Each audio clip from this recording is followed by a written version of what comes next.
Hello guys! Good day sa inyong lahat.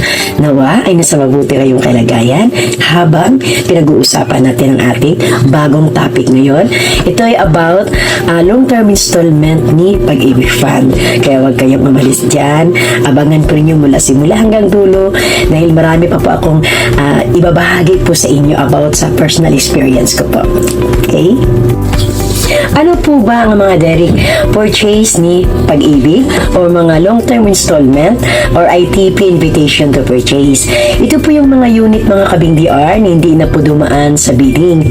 Hindi na po ito kailangan na mag-bid po at maglagay po ng higit pa na amount po para po tayo ay manalo. Ito po yung direct purchase. Makakatanggap po kayo ng form from Pag-ibig at i-apply po nyo ito na direct. Atin po ituturo sa inyo mga kabing DR ang step by step kung makakatanggap na po tayo ng ITP invitation to purchase ni Pag-ibig.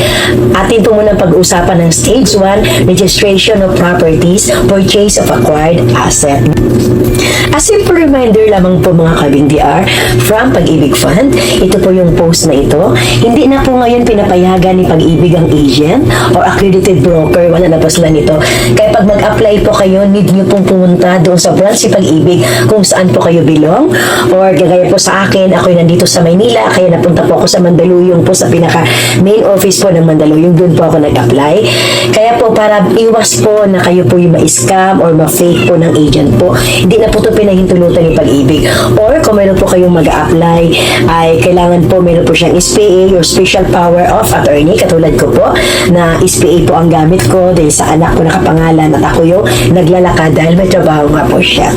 May time naman po kayo mga kabing DR, ikaw na po mismo yung maglakad. Para po, hindi naman kayo busy sa work o mayroon taga kayong oras para bigyan po ng panahon ang mga documents na importante na ito. Pwede na po ikaw, di na po kayong gagamit ng representative kung nasa Pilipinas man kayo.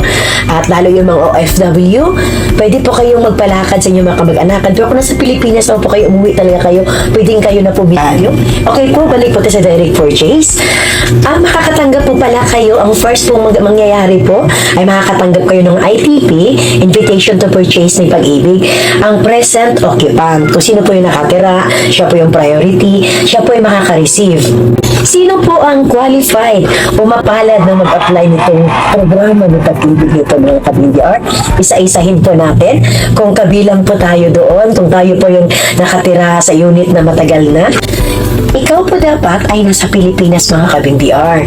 Kailangan po may kakayahan kang mag-avail sa programa ni Pag-ibig na ito. Kung nasa ibang bansa ka naman, meron kang authorized representative or kung pwede kang umuwi para maglakad dito mga kabing DR.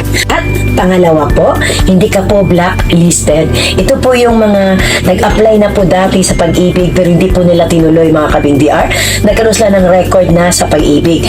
At aasahan po natin to, yung kamalian po na yun ay mag-a-appear po yun kapag kayo po yung nag-i-inquire about sa property na nais po rin yung a-applyan. Magkaroon po ito ng epekto mga kabing DR.